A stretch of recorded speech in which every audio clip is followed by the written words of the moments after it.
सभी साथियों को नमस्कार। देखिए, आदिकाल का हमारा जो टॉपिक था वो कंप्लीट हो चुका है, जो थ्योरी की क्लास से।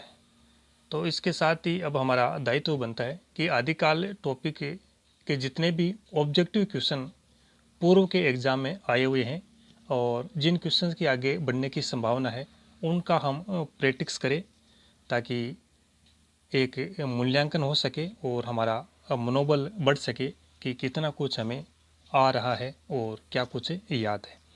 तो आज के इस सेशन में वाईसीटी की जो बुक है इसके 132 ऑब्जेक्टिव क्वेश्चंस हमने लिए हैं, जो कि पूर्व के एग्जाम में जैसे DSSB, UPPSC, TGT, PGT, KVS, NVS, RPSC first grade, second grade आदि एग्जाम में क्वेश्चन आए हुए हैं। तो इनसे हमें एक आइडिया लगेगा कि किस लेवल के और किस प्रकार के क्वेश्चन एग्जाम में पूछे जा रहे हैं। तो चलिए शुरू करते हैं। पहला क्वेश्चन है, इतिवृत्त और आलोचना का समवेत रूप होने से वह इतिहास आज भी प्रकाश स्तंभ बना हुआ है। इस कथन में जिस इतिहास की ओर संकेत किया गया है उसके लेखक कौन है? इस कथन में जिस इतिहास ग्रंथ की ओर संकेत किया गया उसका नाम नहीं पूछा, उसके लेखक का नाम पूछा है। रामचंद्र शुक्ल, गारसादे तासी, मिस्र बंधु या जॉर्ज ग्रियर्सन। तो देखिए, ये स्टेटमेंट हमने पढ़ा था कि किसके इतिहास ग्रंथ को प्रकाश स्तंभ की संज्ञा दी गई है। तो वहाँ पे हमने पढ़ा था कि गणपति चंद्र जो गुप्त है, इन्होंने आचार्य शुक्ल के इतिहास को प्रकाश स्तंभ की संज्ञा दी थी। तो यहाँ पे उत्तर क्या होगा? ऑप्शन नंबर ए, आचार्य रामचंद्र शुक्ल। थोड़ी सी इसकी व्याख्या दी हुई है वो देख लेते हैं। देखिए, इतिवृत्त और आलोचना का समवेत रूप होने से वह इतिहास आज भी प्रकाश स्तंभ बना हुआ है। इस कथन में जिस इतिहास की ओर संकेत किया गया है उसके लेखक आचार्य रामचंद्र शुक्ल है। शुक्ल की पुस्तक हिंदी साहित्य का इतिहास है, जो कि 1929 में प्रकाशित हुई पुस्तक है। शुक्ल जी प्रमुखतः समीक्षक और आलोचक के रूप में प्रसिद्ध है। तो ये फर्स्ट क्वेश्चन था। नेक्स्ट है क्वेश्चन नंबर दूसरा। देखिए, हिंदी साहित्य के इतिहास में आदिकाल के लिए आधार काल नाम दिया किसने दिया है? रमाशंकर शुक्ल रसाल ने, डॉक्टर श्याम सुंदर दास ने, चंद्रधर शर्मा गुलेरी ने या मोहन अवस्थी ने। आदिकाल के लिए आधार काल जो नाम है, आधार काल, ये किसने दिया है? आधार काल नाम। तो आधार की अवस्था, हमने एक टॉपिक, ये जो ट्रिक हमने काम में ली थी उसमें पढ़ा था आधार की अवस्था। आधार की अवस्था, तो देखिए अवस्था से मतलब अवस्थी, तो ऑप्शन डी होगा, डॉक्टर मोहन अवस्थी। हिंदी साहित्य के इतिहास में आदिकाल के लिए आधार काल नाम दिया है डॉक्टर मोहन अवस्थी ने।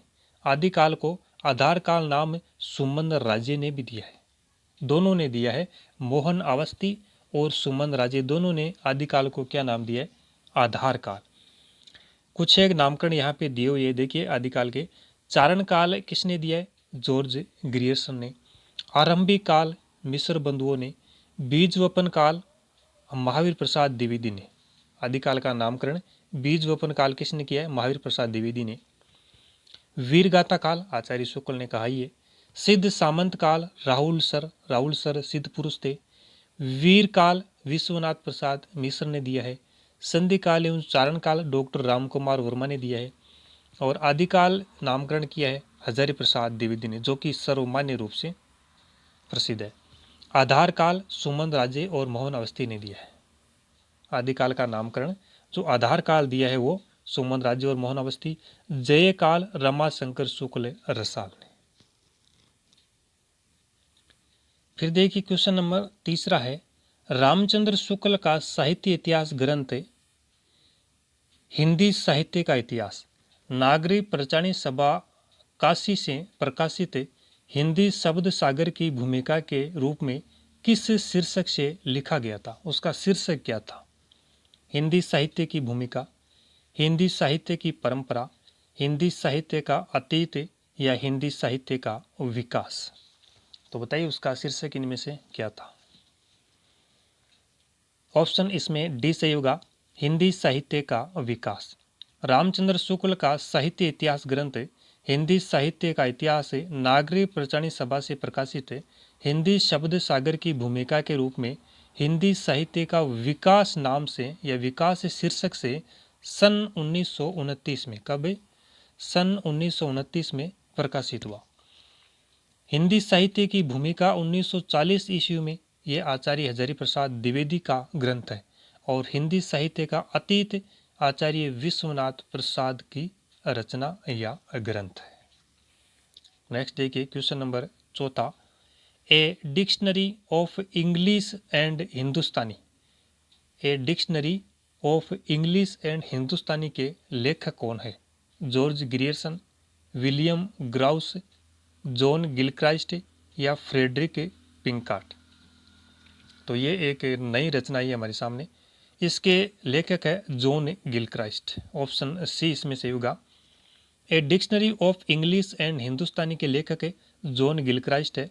जॉन बोर्थविक गिलक्राइस्ट, जो कि इनका पूरा नाम है, जॉन बोर्थविक गिलक्राइस्ट को सन 1800 ईस्वी में फोर्ट विलियम कॉलेज के हिंदुस्तानी विभाग के अध्यक्ष के रूप में इनको नियुक्त किया गया। A dictionary of English and Hindustani 1787 ईस्वी में तथा हिंदुस्तानी ग्रामर 1976 ईस्वी में इनकी प्रसिद्ध कृतियां हैं। तो देखिए जॉन गिलक्राइस्ट की दो रचनाएं प्रसिद्ध है। एक तो यही a dictionary of English and Hindustani जो कि 1787 में प्रकाशित हुई। इनकी दूसरी रचना है हिंदुस्तानी ग्रामर जो कि 1796 में प्रकाशित हुई। तो इनकी दो रचनाएं ध्यान रखिएगा। अगली बार क्वेश्चन ये भी आ सकता है कि हिंदुस्तानी ग्रामर ग्रंथ के लेखक कौन है? जॉन गिलक्राइस्ट उत्तर होगा। चलिए अगला क्वेश्चन, 5वां क्वेश्चन देखते हैं। निम्न में से कौन सी रचना मिस्र बंधु द्वारा रचित नहीं है? मिस्र बंधुओं द्वारा रचित नहीं है। बूंद वारिस, भारत विनय, पुष्पांजलि या पृथ्वी कल्प। तो इनमें से कौन सी मिस्र बंधुओं के द्वारा रचित नहीं है? 3 मिस्र बंधुओं की रचना है, एक नहीं है। उत्तर होगा ऑप्शन डी, पृथ्वी कल्प। पृथ्वी कल्प जो रचना है ये मिस्र बंधुओं की नहीं है। इनके रचनाकार है गिरिराज माथुर। ये देखिए गिरिराज माथुर।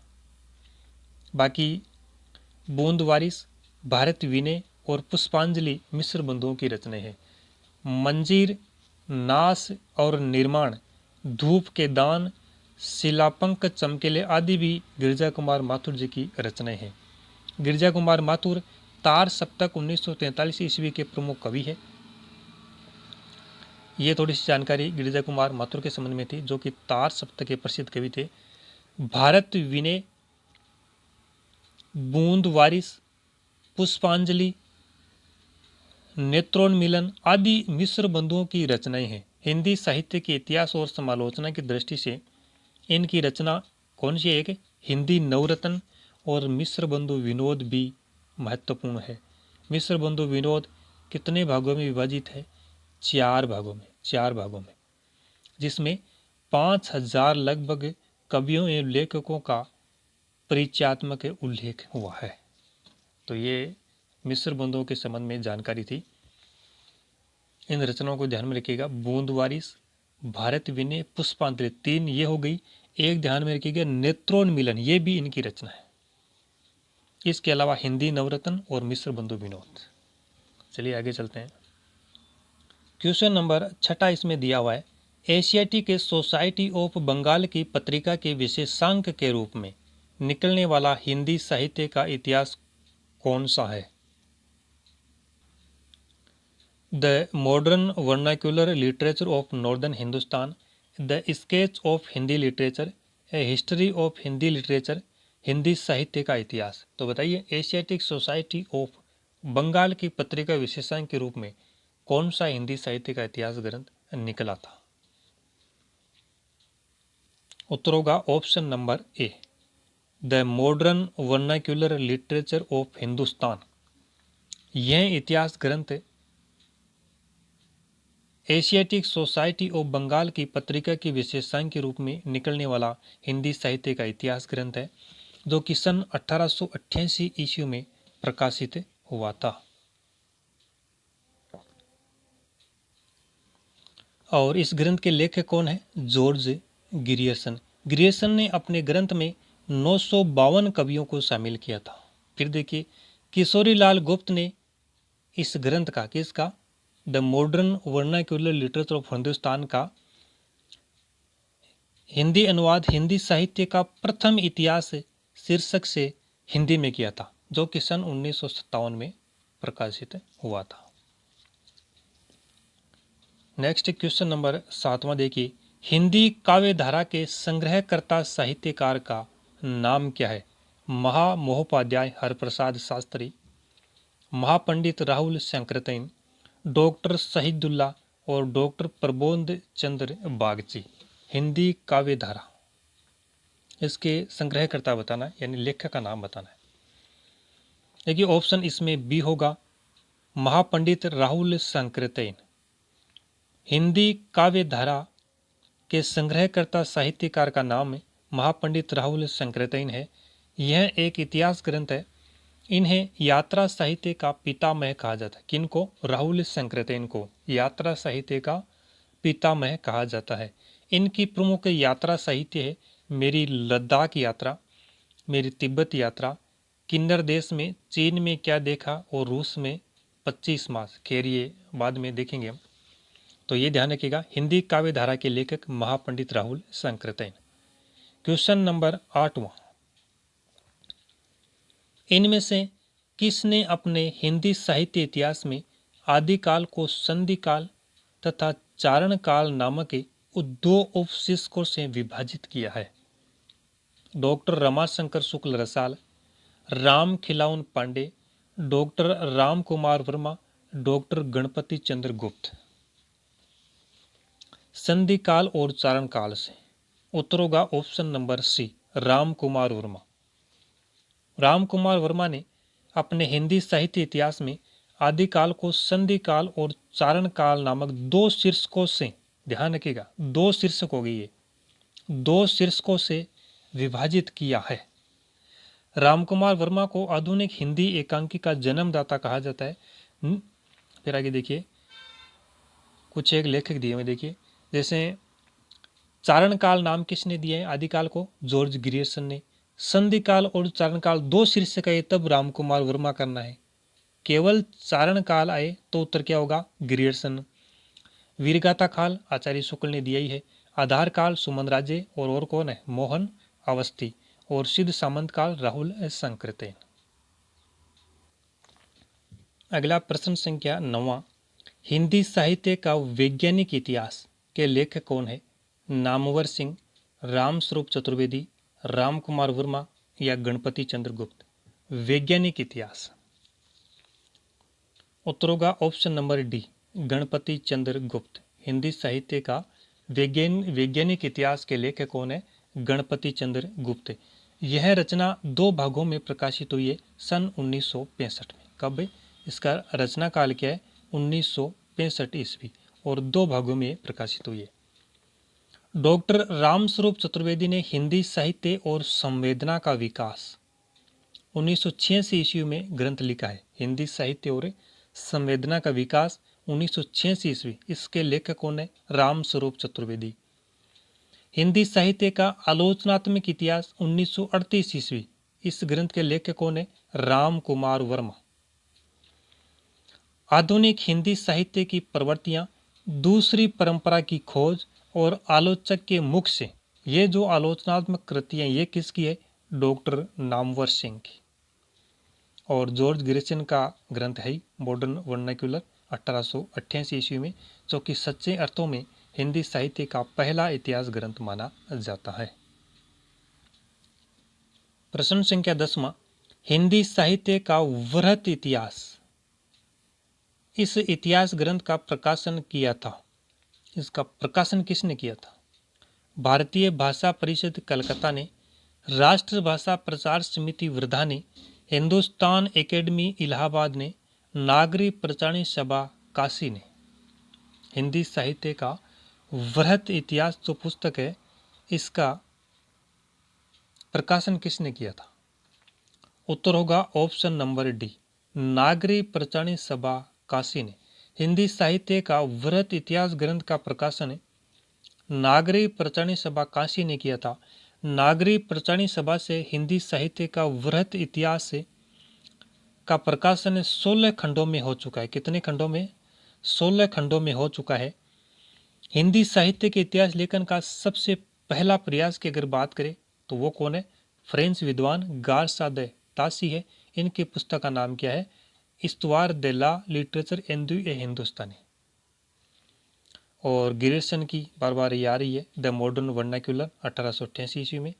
और गिरिसन के इतिहास ग्रंथ में 952 कवियों को शामिल किया गया है। अगला क्वेश्चन नंबर 11वां देखिए, हिंदी साहित्य जगत में मिश्र बंधु नाम से विख्यात जो लेखक है इनमें कौन कौन सम्मिलित है? गणेश बिहारी मिश्र, श्याम बिहारी मिश्र या कृष्ण बिहारी मिश्र? श्याम बिहारी मिश्र, सुखदेव बिहारी मिश्र, राम बिहारी मिश्र? सुखदेव बिहारी मिश्र, कृष्ण बिहारी मिश्र या गणेश बिहारी मिश्र? गणेश बिहारी मिश्र, श्याम बिहारी मिश्र या सुखदेव बिहारी मिश्र? तो बताइए, तीन इसमें लेखक शामिल है, वो तीन कौन कौन है? श्याम सुख गणेश, श्याम सुख गणेश। तो ऑप्शन डी होगा, गणेश बिहारी मिश्र, श्याम बिहारी मिश्र और सुखदेव बिहारी मिश्र। और मिश्र बंधुओं ने मिश्र बंधु विनोद नामक जो इतिहास ग्रंथ की रचना की है, ये देखिए 4 भागों में प्रकाशन हुआ था। प्रथम 3 भागों का प्रकाशन 1913 ईस्वी, चौथे भाग का प्रकाशन हुआ था 1934 ईस्वी में। और इसमें एग्जैक्ट 4591 कवि अर्थात लगभग 5000 कवियों का जीवन वृत्त इसमें वर्णित है।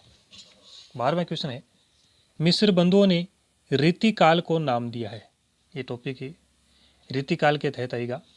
देख लेते हैं क्वेश्चन आ गया है तो। रीतिकाल को क्या नाम दिया इन्होंने? अलंकृत काल। ऑप्शन बी होगा अलंकृत काल। मिश्र बंधुओं ने रीतिकाल को अलंकृत काल नाम दिया है। आचार्य शुक्ल ने रीति ग्रंथों की प्रचुरता के कारण इसे रीतिकाल नाम दिया था।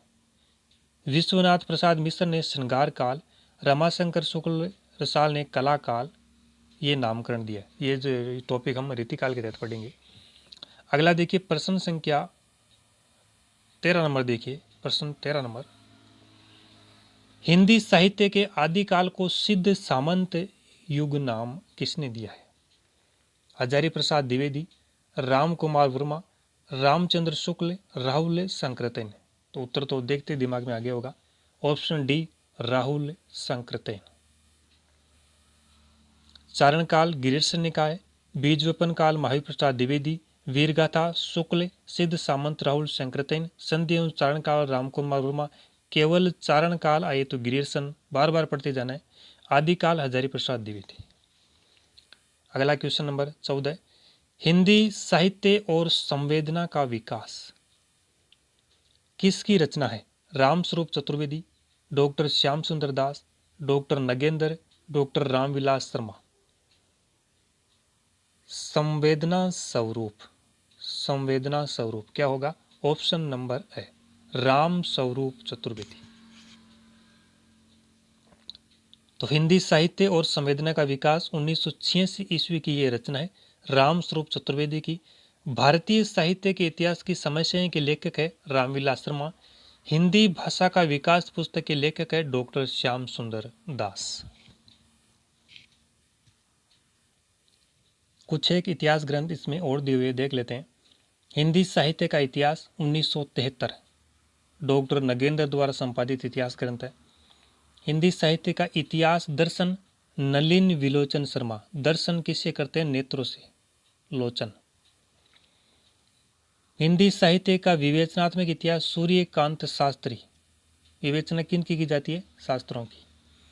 आधुनिक हिंदी साहित्य का इतिहास कृष्ण शंकर शुक्ल। आधुनिक हिंदी साहित्य का इतिहास कृष्ण शंकर शुक्ल। Modern Hindi literature Indranath Madan. हिंदी साहित्य का दूसरा इतिहास दूसरा बच्चा बच्चन सिंह। राजस्थानी भाषा और साहित्य डॉक्टर मोतीलाल मेनारिया। हिंदी साहित्य का वैज्ञानिक इतिहास विज्ञान गणपति चंद्र गुप्त। आधा राज सुमन के पास था, आधा इतिहास सुमन राजे, और मौखिक वार्तालाप से लाभ होता है, तो मौखिक इतिहास निलाभ। तो ये रचनाएं भी ध्यान में रखिएगा। अगला क्वेश्चन 15 नंबर, नागरी परचाणी सभा द्वारा प्रकाशित हिंदी साहित्य का वृहत इतिहास के प्रथम भाग का शीर्षक क्या था? 16 भागों में जो नागरी परचाणी सभा ने ये इतिहास ग्रंथ प्रकाशित किया, इसके प्रथम भाग का शीर्षक पूछ रहा है। हिंदी भाषा का विकास, हिंदी साहित्य का उद्भव और विकास, हिंदी साहित्य का अभ्युत्थान, हिंदी साहित्य की पीठिका। चयन कीजिए सही विकल्प का। ऑप्शन डी होगा इसमें, हिंदी साहित्य की पीठिका। नागरी परचाणी सभा द्वारा प्रकाशित हिंदी साहित्य का वृहद इतिहास के प्रथम भाग का शीर्षक हिंदी साहित्य की पीठिका है। नागरी परचाणी सभा वाराणसी द्वारा प्रकाशन क्षेत्र में पूर्ण की गई 3 सबसे बड़ी परियोजनाओं में हिंदी शब्द सागर और हिंदी विश्वकोश के साथ हिंदी साहित्य का वृहद इतिहास प्रस्तुत करने की योजना भी थी, जिसे सभा ने 1953 ईस्वी में स्वीकार किया। इसके प्रारंभिक एवं अंतिम दो खंड, पहला, दूसरा, 15वां और 16वां, प्रारंभिक 2 खंड और अंतिम 2 खंड, यानी पहला, दूसरा और 15वां, 16वां, 16 खंडों में है ना ये। साहित्य इतिहास से संबंधित विषयों पर केंद्रित है एवं बीच के जो 12 खंड है, तीसरे से लेकर 14 तक, पहला, दूसरा, 15वां, 16 तो साहित्य इतिहास से संबंधित विषय पर आधारित है। बीच के जो 12 खंड है वो प्रत्यक्षतः हिंदी साहित्य का इतिहास निबद्ध है। इसके प्रथम भाग का शीर्षक हिंदी साहित्य की पीठिका, द्वितीय भाग का शीर्षक हिंदी भाषा का विकास है। ऑप्शन जो ए में दिया हुआ है ये दूसरे भाग का शीर्षक है, प्रथम भाग का शीर्षक हिंदी साहित्य की पीठिका। तो कुल 16 भाग के शीर्षक इसमें पूछे जा सकते हैं, आगे हम चर्चा करेंगे। अगला क्वेश्चन प्रश्न संख्या 16, असंगत विकल्प का चयन कीजिए। हिंदी साहित्य का दूसरा इतिहास बच्चन सिंह, हिंदी साहित्य 20वीं शताब्दी बाबू श्याम सुंदर दास, हिंदी साहित्य का इतिहास लक्ष्मी सागर वार्ष्णेय, हिंदी साहित्य का आलोचनात्मक इतिहास राम कुमार वर्मा। तो कौन सा विकल्प इसमें असंगत है? ऑप्शन बी होगा, 20 हिंदी साहित्य 20वीं शताब्दी। यह जो रचना है ये बाबू श्याम सुंदर दास की नहीं है, इसके रचनाकार है नंद दुलारे वाजपेयी। 1942 में ये रचित है, इसके रचनाकार है नंद दुलारे वाजपेयी। दूसरा इतिहास बच्चन सिंह का है, हिंदी साहित्य का इतिहास लक्ष्मी सागर वार्ष्णेय का है और आलोचना राम की हुई थी, राम कुमार वर्मा।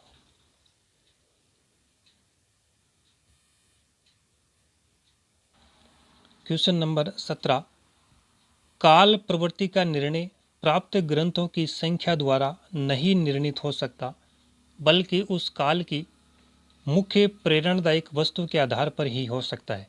यह कथन किसका है? रामचंद्र शुक्ल, हजारी प्रसाद द्विवेदी, डॉक्टर नगेंद्र या राम कुमार वर्मा। ऑप्शन बी होगा इसमें, हजारी प्रसाद द्विवेदी था। काल प्रवृत्ति का निर्णय प्राप्त ग्रंथों की संख्या द्वारा निर्णित नहीं हो सकता, बल्कि उस काल की मुख्य प्रेरणादायक वस्तु के आधार पर ही हो सकता है। यह कथन हजारी प्रसाद द्विवेदी का है।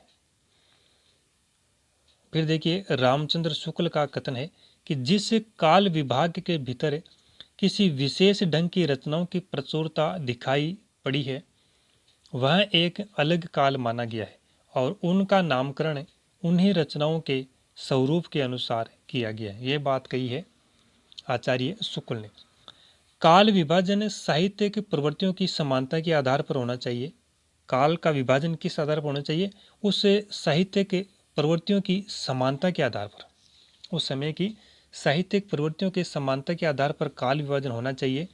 काल का नामकरण यथासंभव मूल चेतना को यानी प्रवृत्ति को आधार बनाकर किया जाना चाहिए।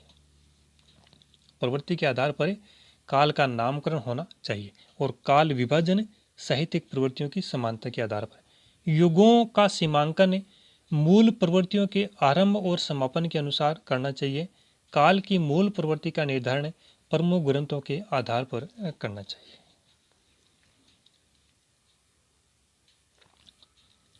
फिर देखिए क्वेश्चन नंबर 18, कौन सा विवरण इसमें से सही नहीं है? जो सही नहीं है उसका चयन करना है।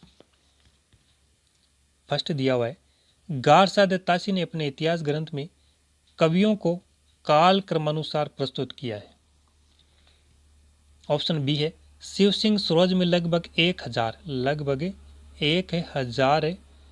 कवियों का जीवन चरित्र एवं उनकी कविताओं के उदाहरण सहित प्रस्तुत किया गया है।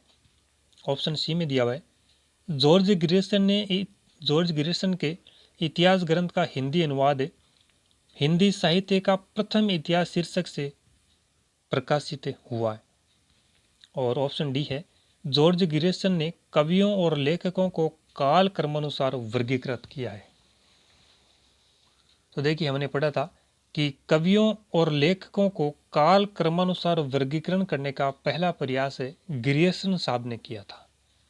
और यहाँ पे ऑप्शन ए में क्या दिया हुआ है, गारसाद तासी, जो कि बिल्कुल गलत ऑप्शन है। तो ऑप्शन ए होगा इसमें। देखिए थोड़ा सी एक व्याख्या के रूप में क्या लिखा देख लेते हैं। गारसाद तासी ने अपने इतिहास ग्रंथ में कवियों को काल क्रमानुसार प्रस्तुत किया है, ये बात गलत है। उपरोक्त विवरण गारसाद तासी के इतिहास ग्रंथ इस्तुआर दे ला लिटरेचर एंदुई या हिंदुस्तानी के संबंध में सही नहीं है।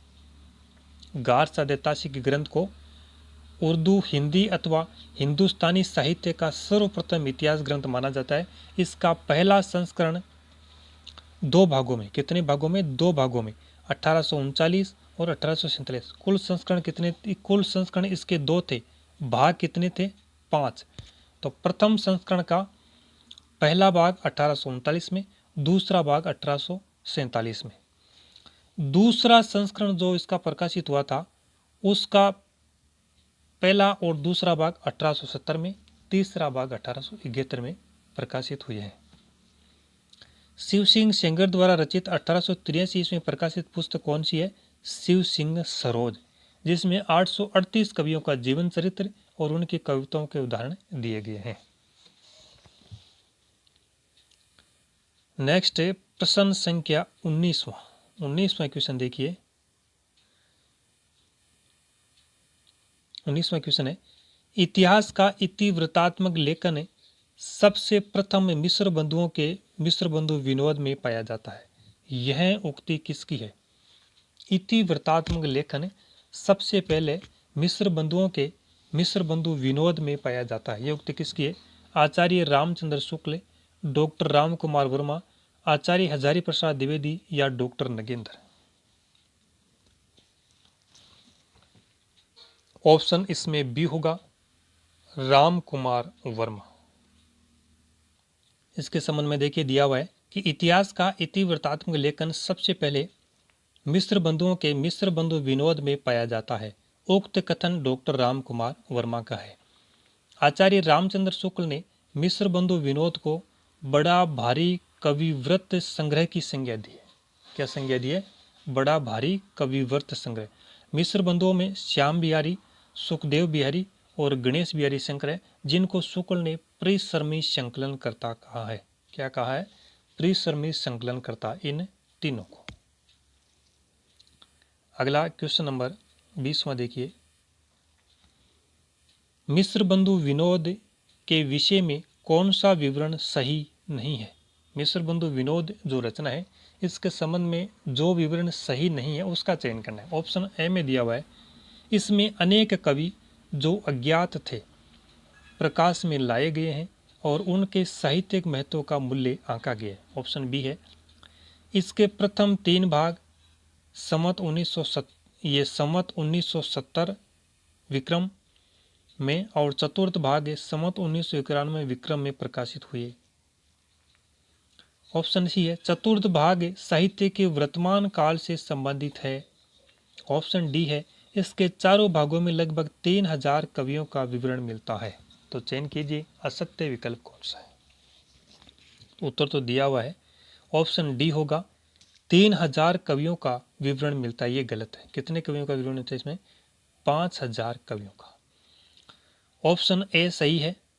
ऑप्शन बी में देखिए, प्रथम 3 भाग संवत दिया हुआ 1970, संवत 1970 यहाँ कंफ्यूज नहीं होना है। ईस्वी इनमें से हम 57 घटाने पर 1913 आ जाएगा, 1913। और संवत 1991 जो कि चतुर्थ भाग है 57 माइनस करने से 1934 ईस्वी आ जाएगा। तो यहाँ कंफ्यूज नहीं होना है।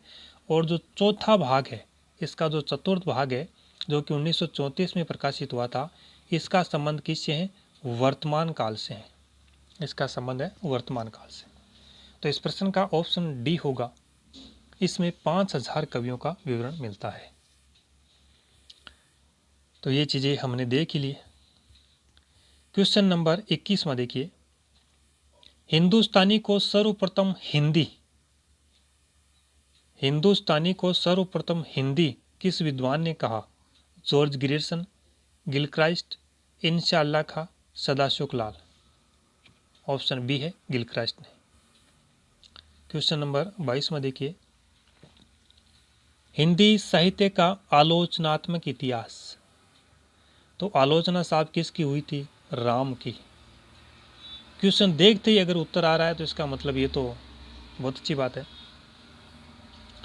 ऑप्शन देख लेते हैं। राम कुमार वर्मा, हजारी प्रसाद द्विवेदी, धीरेन्द्र वर्मा, नलिन विलोचन शर्मा। तो इसका उत्तर तो ऑप्शन ए ही होगा, राम कुमार वर्मा। आलोचना किसकी हुई थी? राम की। हिंदी साहित्य का आलोचनात्मक इतिहास के लेखक डॉक्टर राम कुमार वर्मा है। राम कुमार वर्मा का जन्म 1905 ईस्वी में तथा निधन 1990 ईस्वी में हुआ। चित्र रेखा काव्य संग्रह पर इन्हें देव पुरस्कार से सम्मानित किया गया। इन्हें हिंदी एकांकी का जनक माना जाता है और 1963 में इन्हें पद्म भूषण से सम्मानित किया गया। एकलव्य, रेशमी टाई, पृथ्वीराज की आंखें और दीपदान भी इनकी अन्य प्रमुख रचनाएं हैं। कुछ एक हिंदी साहित्य इतिहास के प्रमुख ग्रंथ यहाँ पे दिए हुए देखिए। हिंदी साहित्य का इतिहास दर्शन, नलिन विलोचन शर्मा। हिंदी साहित्य 20वीं शताब्दी के बालक दुलारे नंद दुलारे वाजपेयी। हिंदी साहित्य का वैज्ञानिक इतिहास विज्ञान गणपति। और हिंदी साहित्य का इतिहास 1929 में है तो आचार्य शुक्ल होगा। और भूमिका किसने लिखी? हजारी प्रसाद द्विवेदी ने 1940 में। अब देखते हैं क्वेश्चन नंबर 23वां। मैं इस्लाम के महत्व को भूल नहीं रहा हूँ, लेकिन जोर देकर कहना चाहता हूँ कि अगर इस्लाम ने आया होता तो भी इस साहित्य का बाहर आना या बारह आना वैसा ही होता है जैसा आज है। हिंदी के भक्ति आंदोलन के संदर्भ में यह कथन किसका है? आचार्य रामचंद्र शुक्ल, हजारी प्रसाद द्विवेदी, राम कुमार वर्मा, डॉक्टर नगेंद्र। तो उत्तर होगा ऑप्शन बी, हजारी प्रसाद द्विवेदी का। यह कथन हजारी प्रसाद द्विवेदी का है। आचार्य रामचंद्र शुक्ल ने भक्ति को पराजित, असफल और निराश मनोवर्ती की देन माना था। भक्ति को पराजित, असफल और निराश मनोवर्ती की देन किसने माना? उत्तर होगा रामचंद्र शुक्ल। मुसलमानों के बढ़ते हुए आतंक ने हिंदुओं के हृदय में भय की भावना उत्पन्न कर दी। इस असहाय अवस्था में उनके पास ईश्वर से प्रार्थना करने के अतिरिक्त अन्य कोई साधन नहीं था। ये बात किसने कही? राम कुमार वर्मा ने। तो साथ में ये दोनों कथन भी ध्यान में रखिएगा। क्वेश्चन नंबर नेक्स्ट 24वां। रीतिकाल को सर्वप्रथम श्रृंगार काल नाम किसने दिया या सुझाव किसने दिया? तो क्वेश्चन रीतिकाल से आया है। रीतिकाल हमने नहीं पढ़ा अभी तक। रामचंद्र शुक्ल, विश्वनाथ प्रसाद मिश्र, हजारी प्रसाद द्विवेदी, राम कुमार वर्मा। तो देखिए इसमें उत्तर ऑप्शन बी होगा, विश्वनाथ प्रसाद मिश्र ने। रीतिकाल के कुछ एक नामकरण यहाँ पे दिए हुए हैं, जैसे जॉर्ज ग्रियर्सन ने रीतिकाव्य दिया है, मिश्र बंधुओं ने अलंकृत काल, शुक्ल ने रीतिकाल, रमाशंकर शुक्ल रसाल ने कला काल और विश्वनाथ प्रसाद मिश्र ने श्रृंगार काल। इनका हम डिटेल से अध्ययन करेंगे रीतिकाल टॉपिक में। प्रश्न संख्या 25वां। गारसा दे ताशी के इतिहास ग्रंथ कौन सा है? इस्तवार दे ला लिटरेचर एंदुई या हिंदुस्तानी। इसका दूसरा संस्करण कब प्रकाशित हुआ? 1848, 1871, 1868 या 1888 ईस्वी। तो ऑप्शन इसमें सी होगा 1871 ईस्वी। दूसरा संस्करण की बात कर रहा है। गारसा दे ताशी का इतिहास ग्रंथ जिसका नाम है इस्तवार दे ला लिटरेचर एंदुई या हिंदुस्तानी का दूसरा संस्करण 1871 ईस्वी में प्रकाशित हुआ। इसका प्रकाशन 2 भागों में हुआ।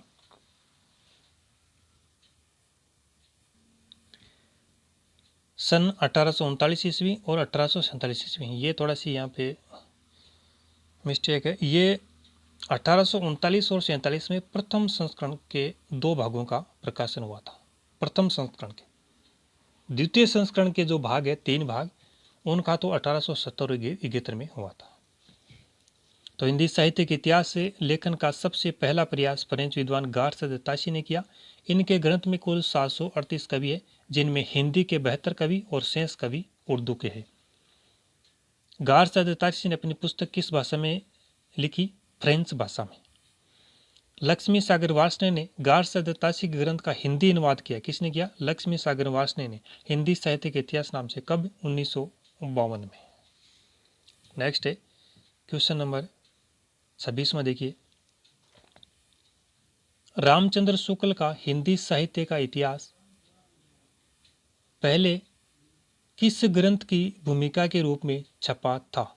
हिंदी शब्द सागर, हिंदी साहित्य कोश, हिंदी साहित्य सागर या हिंदी सरित सागर? तो ऑप्शन ए होगा हिंदी शब्द सागर। आचार्य शुक्ल का हिंदी साहित्य का इतिहास सबसे पहले हिंदी शब्द सागर की भूमिका के रूप में 1929 में प्रकाशित हुआ। हिंदी साहित्य के अब तक लिखे गए इतिहासों में आचार्य शुक्ल द्वारा लिखा गया हिंदी साहित्य के इतिहास को सबसे प्रामाणिक व व्यवस्थित इतिहास माना जाता है। कुछ एक यहाँ पे दिए हुए हैं, देख लेते हैं। देखिए, साहित्य इतिहास ग्रंथ है तज़किरा ई सूरा ई हिंदी, 1848 ईस्वी में। इसके लेखक है मौलवी करीमुद्दीन ने। इसके लेखक कौन है? मौलवी करीमु। तो इन्होंने गारसादत ताशी के इतिहास ग्रंथ का उर्दू अनुवाद किया था, मौलवी करीमुद्दीन ने। हिंदी अनुवाद किसने किया? लक्ष्मी सागर वार्ष्णेय ने 1952 में, और इन्होंने उर्दू में अनुवाद किया। भाषा काव्य संग्रह 1873, ये महेश दत्त शुक्ल का ग्रंथ है। हिंदी साहित्य की भूमिका हजारी प्रसाद द्विवेदी 1940 में। हिंदी साहित्य का उद्भव और विकास 1952, ये भी हजारी प्रसाद द्विवेदी। हिंदी साहित्य का आदिकाल 1952, हजारी प्रसाद द्विवेदी। हिंदी साहित्य का वैज्ञानिक इतिहास 1965, गणपति चंद्रगुप्त। हिंदी साहित्य और संवेदना 1986, तो संवेदना स्वरूप राम स्वरूप चतुर्वेदी। नेक्स्ट है क्वेश्चन नंबर 27। रामचंद्र शुक्ल के अनुसार शिव सिंह सरोज में गिनाए गए ग्रंथ कौन से? आचार्य शुक्ल ने शिव सिंह सेंगर की जो रचना है शिव सिंह सरोज है, उसमें कुछ ग्रंथों के नाम उल्लेखित किए हैं। वो कौन से हैं? राम सतसई, कड़खा रामायण, दोहावली, कवित रामायण। नीचे दिए गए विकल्पों में से सही उत्तर का चयन कीजिए। 1 और 2, 2 और 3, 3 और 4 या 2 और 4। तो इनमें से 2 ऐसे ग्रंथ हैं जिनका उल्लेख आचार्य शुक्ल ने शिव सिंह सरोज में किया है, उनका चयन करना है। उत्तर होगा ऑप्शन ए, 1 और 2, यानी राम सतसई और कड़खा रामायण, इनका उल्लेख शिव सिंह सरोज में शुक्ल ने किया है। नेक्स्ट है प्रश्न संख्या 28। सुमेलित कीजिए। एक तरफ लेखक है, एक तरफ इतिहास ग्रंथ है। पद्मलाल पुन्नालाल बख्शी, अयोध्या सिंह उपाध्याय हरिहोद, आचार्य हजारी प्रसाद द्विवेदी, डॉक्टर रामस्वरूप चतुर्वेदी। इतिहास ग्रंथ देखते हैं। हिंदी साहित्य की भूमिका, हिंदी साहित्य विमर्श, हिंदी साहित्य और संवेदना का विकास, हिंदी भाषा और उसके साहित्य का विकास। तो हिंदी साहित्य की भूमिका, भूमिका किसकी है? हजारी प्रसाद द्विवेदी। संवेदना स्वरूप रामस्वरूप चतुर्वेदी। हिंदी साहित्य विमर्श, हिंदी साहित्य विमर्श, यह है पद्मलाल पुन्नालाल बख्शी। और हिंदी भाषा और उसके साहित्य का विकास, अयोध्या सिंह उपाध्याय हरिहोद। तो उत्तर होगा इसमें डी, 2 4 1 2। क में 2, ख में 4, ग में 1 और घ में 3। इस प्रकार से इसका सही उत्तर होगा। तो ये सुमेलन दे के लिए हमने। देखिए 29वां क्वेश्चन, देखिए क्वेश्चन नंबर 29। हिंदी साहित्य का आदिकाल हिंदी का एक इतिहास ग्रंथ है। इस ग्रंथ के रचनाकार का नाम बताइए। शुक्ल, हजारी प्रसाद द्विवेदी, नलिन विलोचन शर्मा, रामविलास शर्मा। हिंदी साहित्य का आदिकाल तो लगभग सभी को आता है, हजारी प्रसाद द्विवेदी। हिंदी साहित्य का आदिकाल 1952 ईस्वी में हिंदी का एक इतिहास ग्रंथ है। इस ग्रंथ के रचनाकार हजारी प्रसाद द्विवेदी है। इनके द्वारा रचित अन्य ग्रंथ कौन से? देखिए, हिंदी साहित्य उद्भव और विकास, ये भी 1952 में। भूमिका इन्होंने 40 में लिखी थी। सबसे पहले क्या लिखी इन्होंने? भूमिका लिखी 40 में। फिर हिंदी साहित्य का आदिकाल 52 और उद्भव और विकास 52। शुक्ल ने हिंदी साहित्य का इतिहास 1929 में लिखा। नलिन विलोचन शर्मा ने हिंदी साहित्य का इतिहास, दर्शन इतिहास ग्रंथ की रचना की। नेक्स्ट है प्रश्न संख्या 30वां, राजस्थानी भाषा और साहित्य। राजस्थानी भाषा और साहित्य पुस्तक के लेखक कौन है? मुनि जिनविजय, मोतीलाल मेनारिया, टीकम सिंह तोमर, पंडित गौरीशंकर हीराचंद ओझा। राजस्थानी भाषा और साहित्य, ऑप्शन बी होगा मोतीलाल मेनारिया। राजस्थानी भाषा और साहित्य के लेखक डॉक्टर मोतीलाल मेनारिया। इनके द्वारा रचित एक अन्य साहित्य इतिहास ग्रंथ है राजस्थानी पिंगल साहित्य, जबकि हिंदी वीर काव्य के लेखक डॉक्टर टिक्कम सिंह तोमर है। राजस्थानी भाषा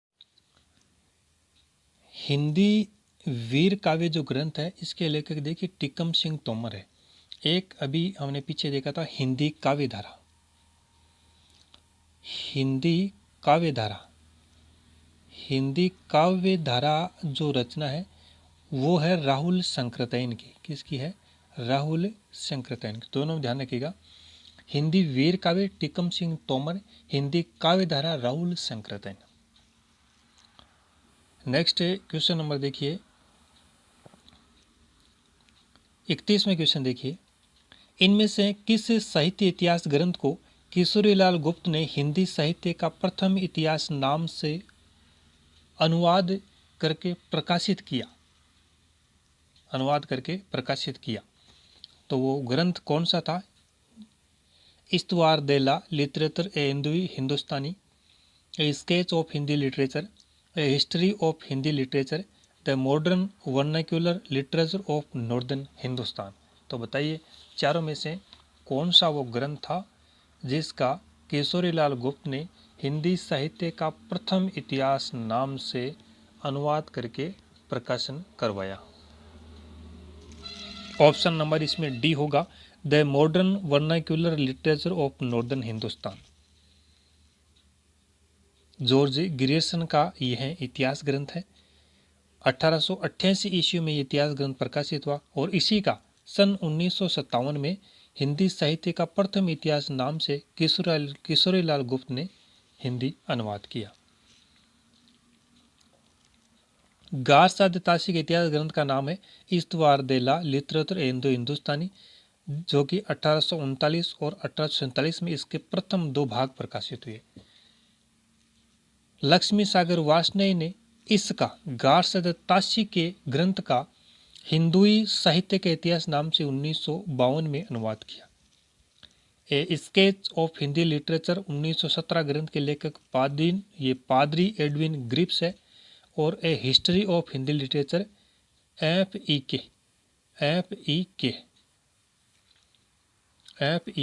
की रचना है। तो ये दोनों ध्यान में रखिएगा, स्केच एडविन ग्रिप्स और हिस्ट्री फेक। तो हमने एक ट्रिक काम मिली थी कि जो हिस्ट्री होती है, हिस्ट्री वो फेक नहीं होती है, हिस्ट्री फेक नहीं होती है, उसमें हम स्केच करके नई चीज़ें स्केच करके ऐड करते रहते हैं। History fake, history of Hindi literature के रचयिता फेक से लेना FEK, और स्केच करके नई चीज़ें ऐड, मतलब स्केच यानी स्केच ऑफ हिंदी लिटरेचर, नई चीज़ें ऐड करने का मतलब एडविन ग्रिप्स। इस प्रकार से ये ट्रिक हमने बनाई थी। चलिए अगला क्वेश्चन नंबर 32 में देखिए, आचार्य रामचंद्र शुक्ल ने रीतिकाल का समय माना है। तो रीतिकाल हमने नहीं पढ़ा अभी तक। देखिए इसमें 1700 से 1900 विक्रम संवत तक शुक्ल ने रीतिकाल का समय माना है। और आचार्य शुक्ल ने 900 वर्षों का जो हिंदी साहित्य का इतिहास है, इसका इस प्रकार से 4 भागों में विभाजन किया है। ये देखिए, आदिकाल को इन्होंने वीरगाथा काल नाम दिया है, संवत 1050 से 1375। भक्ति काल को इन्होंने पूर्व मध्यकाल नाम दिया है, संवत 1375 से 1700 विक्रम। रीतिकाल को उत्तर मध्यकाल, संवत 1700 से 1900 विक्रम। और आधुनिक काल को इन्होंने गद्य काल का है, संवत 1900 से 1984 विक्रम। तो इनका ये एक कालखंड भी ध्यान में रखना है।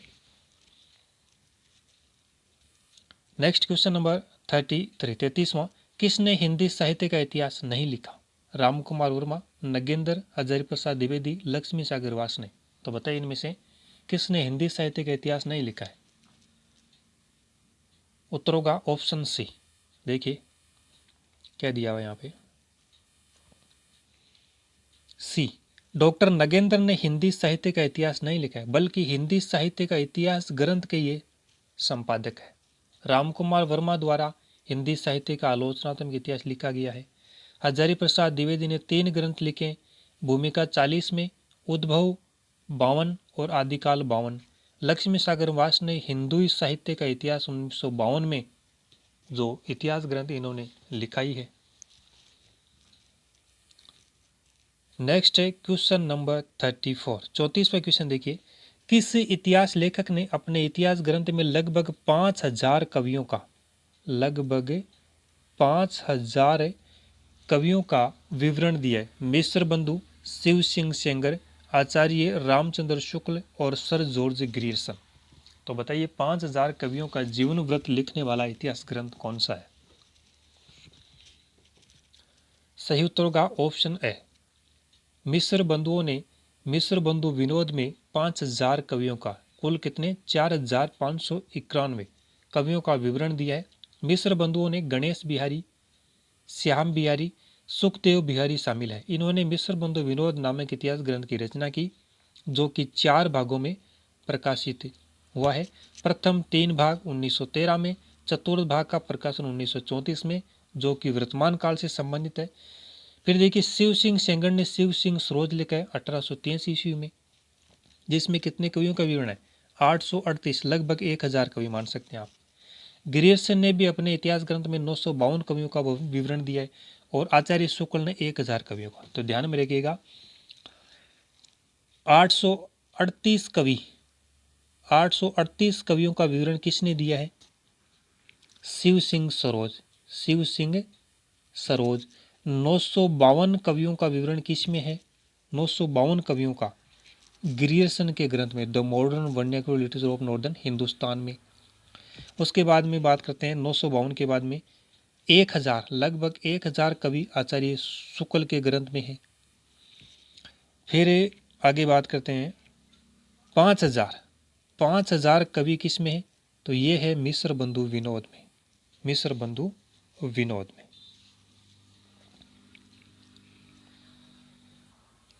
आगे देखिए क्वेश्चन नंबर 35वां, आचार्य रामचंद्र शुक्ल के इतिहास ग्रंथ में कालों के नामकरण का आधार क्या रहा है?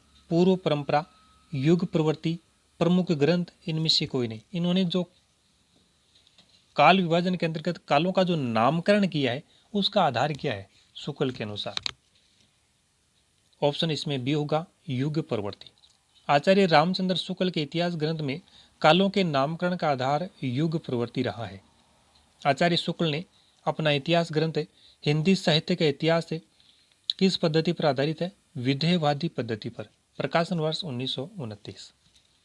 37वां क्वेश्चन है, इतिहास लेखन की सबसे विकसित पद्धति कौन सी है? सबसे विकसित, विधेयवादी पद्धति, वर्णानुक्रम पद्धति, कालानुक्रमिक पद्धति, समाजशास्त्रीय पद्धति। सबसे विकसित उत्तर होगा ऑप्शन ए, विधेयवादी पद्धति। इतिहास लेखन की सबसे विकसित पद्धति विधेयवादी पद्धति मानी जाती है। शुक्ल ने इतिहास लेखन की विधेयवादी पद्धति का अनुसरण कर अपना इतिहास ग्रंथ लिखा, और फ्रेंच विद्वान जो तेन महोदय हैं, उन्होंने भी विधेयवादी पद्धति को सुव्यवस्थित सिद्धांत के रूप में स्थापित किया था। अगला क्वेश्चन है 37वां, हिंदी साहित्य का इतिहास दर्शन। ये जो पुस्तक है किसकी है? विजेंद्र स्नातक, नलिनी विलोचन शर्मा, डॉक्टर नामवर सिंह, डॉक्टर विनय सिंह। हिंदी साहित्य का इतिहास दर्शन।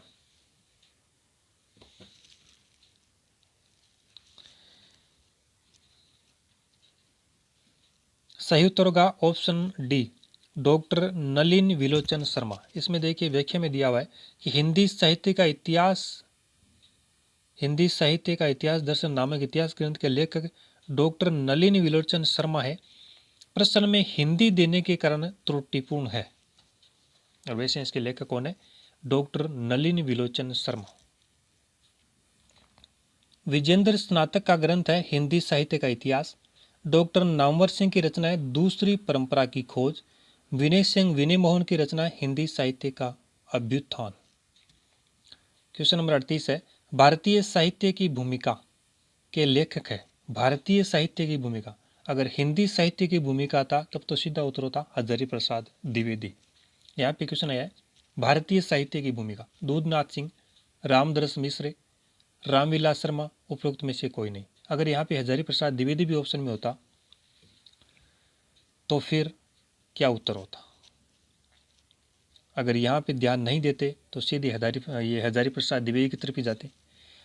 तो इसका उत्तर होगा ऑप्शन सी, रामविलास शर्मा। भारतीय साहित्य की भूमिका रामविलास शर्मा, हिंदी साहित्य की भूमिका हजारी प्रसाद द्विवेदी। भारतीय साहित्य की भूमिका के लेकर रामविलास शर्मा है। इनकी अन्य पुस्तकें देखिए, भारतीय सौंदर्य बोध और तुलसीदास, लोक जागरण और हिंदी साहित्य, परंपरा का मूल्यांकन आदि। दूधनाथ सिंह ने सपाट चेहरे वाला आदमी एक कहानी संग्रह लिखा है और निराला, आत्महंता, आस्था आदि भी दूधनाथ सिंह की रचनाएं हैं। नेक्स्ट है प्रश्न संख्या 39, इनमें से किस साहित्य इतिहासकार ने अपने इतिहास ग्रंथ में हिंदी के गद्य साहित्य को गद्य का आविर्भाव, गद्य का परिवर्तन, गद्य का प्रसार और गद्य की वर्तमान गति नामक खंडों में विभक्त करके विवेचित किया है?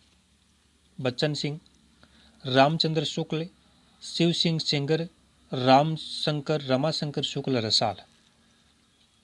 गद्य का आविर्भाव, गद्य का परिवर्तन, गद्य का प्रसार और गद्य की वर्तमान गति नामक खंडों में विभक्त करके विवेचित किया है।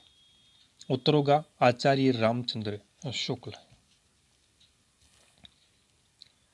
क्वेश्चन नंबर 40, हिंदी साहित्य के उत्तर मध्य काल को कला काल यानी रीति काल को, जो रीति काल है इसको कला काल किसने कहा है? मिश्र बंधु विश्वनाथ मिश्र, रमाशंकर शुक्ल रसाल और रामचंद्र शुक्ल। तो उत्तर ऑप्शन बी होगा। रमाशंकर शुक्ल रसाल ने उत्तर मध्य काल को कला काल नाम से पुकारा है और इस काल को मिश्र बंधुओं ने अलंकृत काल, विश्वनाथ प्रसाद मिश्र ने श्रृंगार काल, रामचंद्र शुक्ल ने रीति काल नाम दिया है। Question number 41, the modern vernacular literature of northern Hindustan के लेखक कौन है? Grierson, Shiv Singh Sengar, Garcin de Tassy, Sukhdev Bihari. तो शुरू से लगातार इसका जिक्र आ रहा है। ऑप्शन ए होगा George Grierson. The modern vernacular literature of Hindustan के लेखक जॉर्ज ग्रियर्सन है। इस रचना से सच्चे अर्थों में हिंदी साहित्य का पहला इतिहास ग्रंथ माना जाता है। ग्रियर्सन ने अपने ग्रंथ में 952 कवि, कितने कवि? 952 कवियों को शामिल किया है। किशोरी लाल गुप्त ने the modern vernacular literature of Hindustan का हिंदी साहित्य का प्रथम इतिहास शीर्षक से हिंदी में अनुवाद किया 1957 में।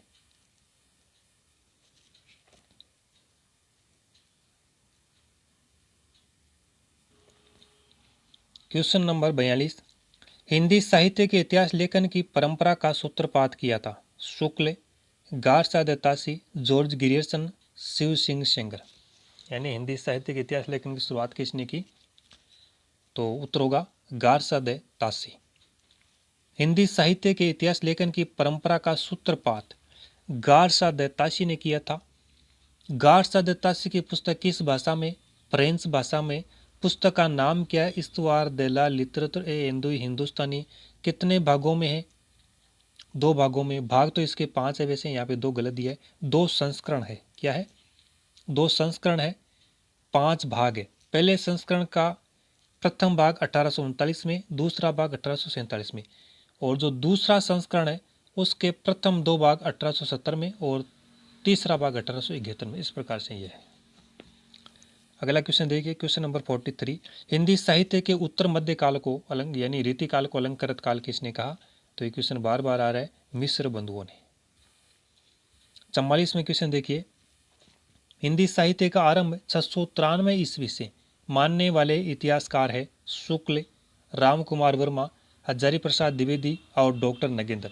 693 ईस्वी से हिंदी साहित्य का आरंभ किसने माना है? तो ऑप्शन सी होगा राम कुमार वर्मा।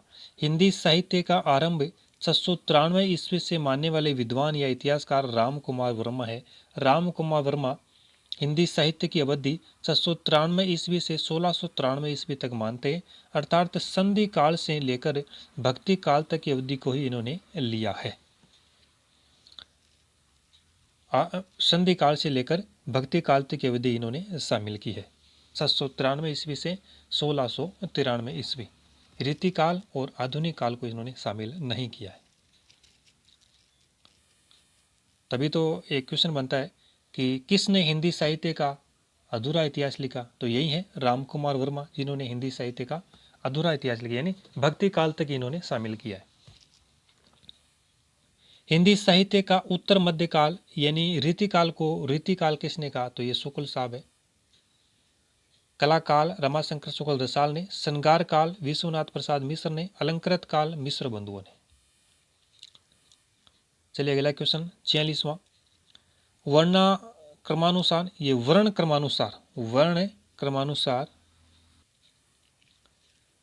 क्रमानुसार लिखा गया हिंदी साहित्य के इतिहास का प्रथम ग्रंथ निम्नलिखित में से कौन सा है? 252 वैष्णवन की वार्ता, इस्तवार दे ला लिटरेचर एंदु हिंदुस्तानी, 84 वैष्णवन की वार्ता या कविमाला। इस प्रश्न का सही उत्तर होगा ऑप्शन नंबर बी, इस्तवार दे ला लिटरेचर एंदु हिंदुस्तानी। देखिए दो चीजें आती है, एक तो वर्णानुक्रम अनुसार, एक है कालानुक्रम अनुसार। वर्णानुक्रम अनुसार, एक है कालक्रम अनुसार। कालक्रम अनुसार तो जो सबसे पहला इतिहास ग्रंथ है जो गार से दत्ता से निकला है वो, और शिव सिंह सरोज, ये जो दो ग्रंथ है इनको लिखा गया वर्ण क्रमानुसार। इनमें जो कवियों और जो लेखक है इनको वर्णानुक्रम अनुसार लिखा गया है, वर्णों के क्रम अनुसार लिखा गया है। जबकि ग्रियर्सन ने अपने इतिहास ग्रंथ में कवियों एवं लेखकों को काल क्रमानुसार स्थान दिया है। सबसे पहले अपने इतिहास ग्रंथ में सबसे पहले कवियों एवं लेखकों को काल क्रमानुसार स्थान किसने दिया है? जॉर्ज ग्रियर्सन ने। ग्रियर्सन से पहले के जो दो ग्रंथ है गार सादतासी का और शिव सिंह सेंगर का शिव सिंह स्रोत, उनमें कवियों एवं लेखकों को वर्ण क्रमानुसार स्थान दिया गया है। तो इसी प्रश्न को देखिए, अगर यहीं पे लिखा होता कि काल क्रमानुसार लिखा गया हिंदी साहित्य की इतिहास का प्रथम ग्रंथ कौन सा है, हालांकि विकल्प में यहाँ पे नहीं दिया, तो फिर उत्तर क्या होगा? जॉर्ज ग्रियर्सन का इतिहास ग्रंथ the modern vernacular literature of northern Hindustan. और वर्ण क्रमानुसार दिया हुआ है तब उत्तर होगा इस्तवार दे ला लिटरेचर एंदु हिंदुस्तानी। और अगर यहीं पे दिया हुआ है कि वर्ण क्रमानुसार लिखा गया हिंदी साहित्य के इतिहास का दूसरा ग्रंथ निम्नलिखित में से कौन सा है, तब उत्तर क्या करना है उनको? शिव सिंह सरोज। तो ये चीज़ों का ध्यान रखना है। चलिए अगला क्वेश्चन देखते हैं। क्वेश्चन नंबर 47, गणपति चंद्र गुप्त के अनुसार हिंदी साहित्य के इतिहास का पुनर्लेखन किस दृष्टि के अनुसार किया जाना चाहिए? पाश्चात्य इतिहास को आधार मानकर, पश्चिम के किसी सिद्धांत विशेष के आधार पर, स्वतंत्र तटस्थ एवं संतुलित दृष्टि से, किसी आदर्श का अनुसरण करके। गणपति चंद्र गुप्त के अनुसार हिंदी साहित्य का पुनर्लेखन अगर किया जाए तो किस दृष्टिकोण के अनुसार किया जाना चाहिए? उत्तर होगा ऑप्शन नंबर सी, स्वतंत्र तटस्थ एवं संतुलित दृष्टि से। गणपति चंद्र गुप्त के अनुसार हिंदी साहित्य के इतिहास का पुनर्लेखन स्वतंत्र तटस्थ एवं संतुलित दृष्टि से किया जाना चाहिए।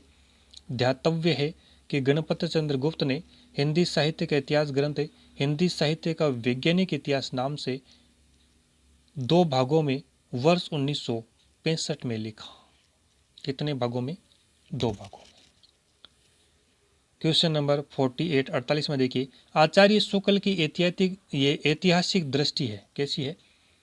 हिंदी कविता संबंधी ज्ञान को संकलित करती है, युग की परिस्थितियों को प्रमुखता प्रदान करती है, परंपरा का महत्व प्रतिष्ठित करती है, आर्थिक परिस्थितियों के संदर्भ में साहित्य की विकास प्रक्रिया को स्पष्ट करती है। आचार्य शुक्ल की ऐतिहासिक दृष्टि।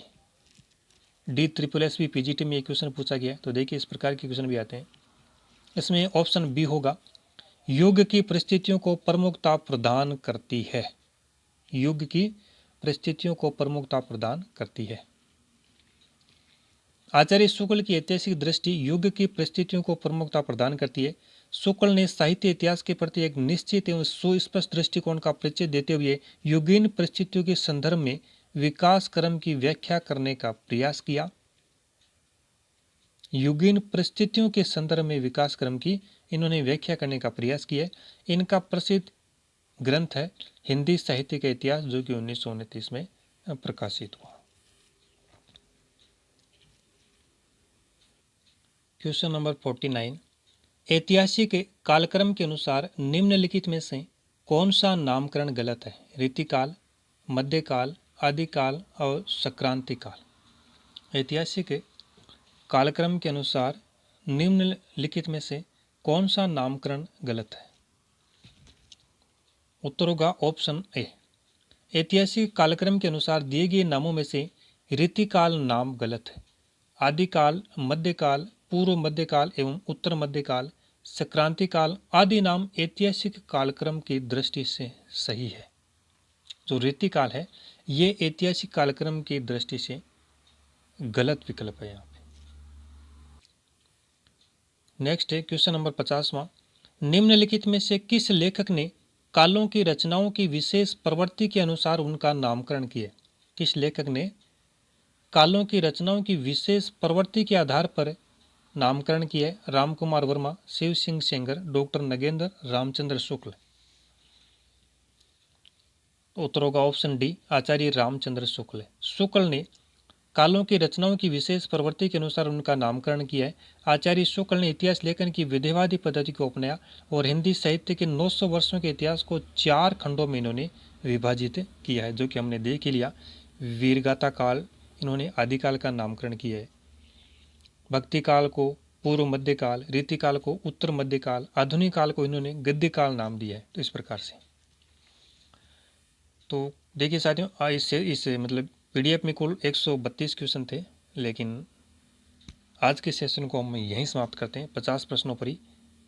बाकी के जो क्वेश्चन है वो पार्ट 2 में हम देखेंगे, ताकि ये वीडियो ज़्यादा लंबा ना हो। तो आज के सेशन में इतना ही, धन्यवाद।